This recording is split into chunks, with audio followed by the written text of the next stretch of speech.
Clara లైరాని బయటికి తీసుకువెళ్ళడం, ఎవరూ లేని సమయంలో సెలీనా క్రౌన్ని వెతకడం, ఎవరికీ కనిపించకుండా సెలీనాని ఏరియల్ గమనించడం, ఇదంతా మనం ముందు ఎపిసోడ్లో చూసాం.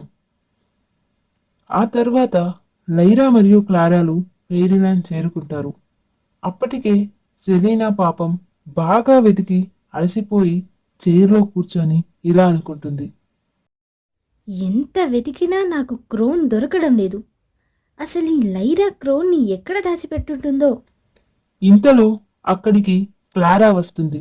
వచ్చి సెలీనాని ఇలా అడుగుతుంది. హే సెలీనా, క్రోన్ దొరికిందా? మన ప్లాన్ సూపర్గా వర్కౌట్ అయిందైతే. ఏది ఒకసారి ఆ క్రోన్ నాకు చూపించు. అప్పుడు సెలీనా కొంచెం బాధగా ఇలా అంటుంది. లేదు క్లారా, నాకు ఆ క్రోన్ దొరకలేదు. దొరకలేదా? అంటే నువ్వు దాన్ని వెతకలేదా? వెతికాను, కానీ నాకు ఆ క్రోన్ ఎక్కడా దొరకలేదు. ఒకవేళ ఆ క్రోన్ లైరా బయట ఎక్కడైనా పెట్టి ఉంటుందేమో. లేదు, లైరా ఆ క్రోన్ని బయటకు తీసుకువెళ్ళదు. ఆ క్రోన్ తప్పకుండా ఫెయిరీల్యాండ్లోనే ఉండి ఉంటుంది. ఏంటి సెలీనా, నువ్వు చెప్పే విషయం ఒకదానికొకటి సంబంధం లేకుండా ఉన్నాయి. నాకెక్కడో ఏదో తేడా కొడుతుంది. నాకు ఒక విషయం చెప్పు. ఇంట్లో ఇంట్లో నువ్వు ఒక్కదానివే ఉన్నావా, లేదా నీతో పాటు ఇంకెవరైనా ఉన్నారా? మా ఇంట్లో ఉండేది నేను, మా అక్క మాత్రమే. ఇప్పుడు నువ్వొచ్చావు. మీ ఇద్దరూ బయటికి వెళ్ళాక నేను ఒక్కదాన్నేగా ఉంటాను, ఇంకెవరూ లేరు. సరే అయితే, నువ్వేం దిగులు పడకు. నేను వెళ్తాను. ఏదైనా సరే మనం రేపు మాట్లాడుకుందాం. క్లారా అలా చెప్పి అక్కడి నుండి వెళ్ళిపోతుంది. క్లారా అక్కడి నుండి వెళ్ళిపోగానే సెలీనా వెళ్ళి తన బెడ్ పైన పడుకుంటుంది. సెలీనా తన బెడ్ పై పడుకొని మనసులో ఇలా అనుకుంటుంది. అసలు ఆ క్రోన్ నాకు దొరుకుతుందో లేదో, అసలు ఆ క్రోన్ ఏమైపోయిందో. సర్లే, క్లారా రేపు ఉదయం మాట్లాడుకుందాం అందిగా. ఇక నేను పడుకుంటాను. అలా అనుకొని సెలీనా నిద్రపోతుంది. ఇక మరోవైపు సెలీనా గదిలోంచి బయటికి వచ్చిన క్లారా తన గదిలోకి వెళ్ళిపోతుంది. తన గదిలోకి వెళ్ళి క్లారా తన బెడ్ పై కూర్చొని తనలో తాను ఇలా అనుకుంటుంది. అసలు ఆ క్రోన్ సెలీనాకి ఎందుకు దొరకలేదు? లైరా అయితే ఉదయం నుంచి నాతోనే ఉంది. లైరాకి ఆ క్రోన్ సెలీనా వెతికి తీసుకుంటుందన్న ఆలోచనే లేదు. క్రోన్ గురించి ఎలాంటి భయమూ లేకుండా ఎంతో సంతోషంగా ఉంది. లైరాలో నాకు ఎలాంటి భయమూ కనిపించలేదు. నా కోసం ఎవరు ఉన్నారులే అన్న ధైర్యం కనబడుతుంది. ఒకవేళ అది ధైర్యమే అయితే ఆ క్రోన్ ఇంకెవరి చేతిలోనూ ఉండి ఉంటుంది. నిజంగానే ఇక్కడ మరో వ్యక్తి ఉన్నారా? నాకెందుకు అనుమానంగా ఉంది. ఒకసారి వెళ్ళి లైరాకి తెలియకుండా లైరాని గమనించి చూస్తాను. అప్పుడే నాకేదైనా కొత్తగా తెలియచ్చేమో. అలా అనుకొని క్లారా అక్కడి నుండి బయటకు బయలుదేరుతుంది. ఇక మరోవైపు లైరా ఉదయమంతా బయట బాగా అలసిపోయి అప్పుడే తన గదిలోకి చేరుకుంటుంది. తాను ఏరియల్తో ఇలా అంటుంది. ఏరియల్, నేను ఈరోజు ఫెయిరీల్యాండ్ మొత్తం తిరిగాను. నాకు ఇష్టమైన చోటులన్నీ నేను క్లారాకి చూపించాను. నిజంగా క్లారా ఎంత సంతోషపడిందో తెలుసా? అసలు క్లారాకి అక్కడే ఉండిపోవాలనిపించింది, ఇంటికి రావాలనిపించలేదు. నేను ఇంటికి రాను అని అల్లరి చేసింది. నేనే మళ్ళీ వెళ్దాంలే అని తీసుకొచ్చాను. నువ్వు ఇవన్నీ మిస్ అయ్యావు. నువ్వు కూడా వచ్చుంటే బాగుండేది. అని లైరా ఏరియల్తో అంటుంది. అప్పుడు ఏరియల్ ఇలా అంటుంది.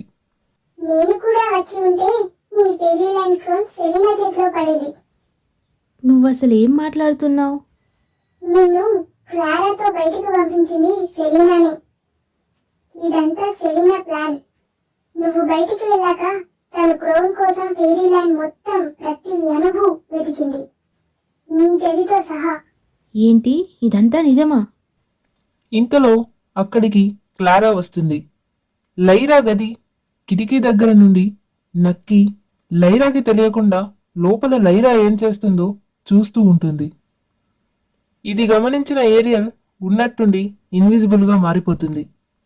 అప్పుడు లైరా ఇలా అడుగుతుంది.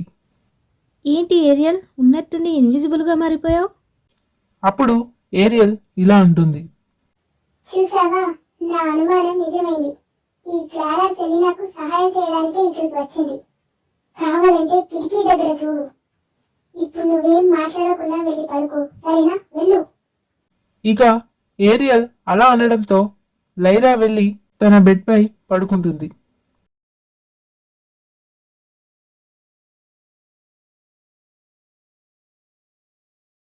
ఇక కిటికీ దగ్గర ఉన్న క్లారా ఇలా అనుకుంటుంది. ఏంటి, లైరా ఎవరితోనో మాట్లాడుతున్నట్టుంది, కానీ ఇక్కడ ఎవరూ లేరు.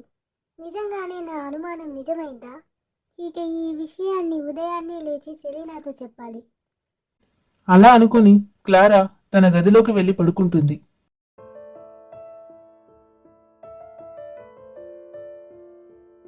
ఫెయిరీల్యాండ్లో మరుసటి రోజు ఉదయాన్నే క్లారా నిద్రలేస్తుంది. నిద్రలేచి ఇలా అనుకుంటుంది. రాత్రి నేను చూసినప్పుడు లైరా ఎవరితోనో మాట్లాడుతుంది. అసలు ఆ వ్యక్తి ఎవరై ఉంటారు? అసలు ఆ వ్యక్తి నాకు సెలీనాకు ఎందుకు కనిపించడం లేదు? సరే, ముందు ఈ విషయాన్ని నేను వెళ్ళి సెలీనాతో చెప్పాలి. అలా అనుకుని క్లారా అక్కడి నుండి బయలుదేరుతుంది. అక్కడి నుండి క్లారా నేరుగా సెలీనా బెడ్రూమ్లోకి వెళ్తుంది. అక్కడ సెలీనా గాఢ నిద్రలో ఉంటుంది. క్లారా నిద్రపోతున్న సెలీనాని నిద్రలేపి ఇలా అంటుంది. సెలీనా, సెలీనా డార్లింగ్, నీతో ఒక ముఖ్యమైన విషయం చెప్పాలి. ఆ మాటలకు సెలీనా నిద్రలేచి కూర్చుంటుంది. అలా లేచి కూర్చొని ఇలా అంటుంది. ఏమైంది క్లారా?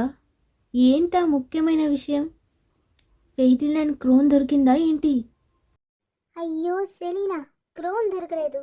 కానీ క్రోన్ ఎవరి దగ్గర ఉంటుందో తెలిసింది.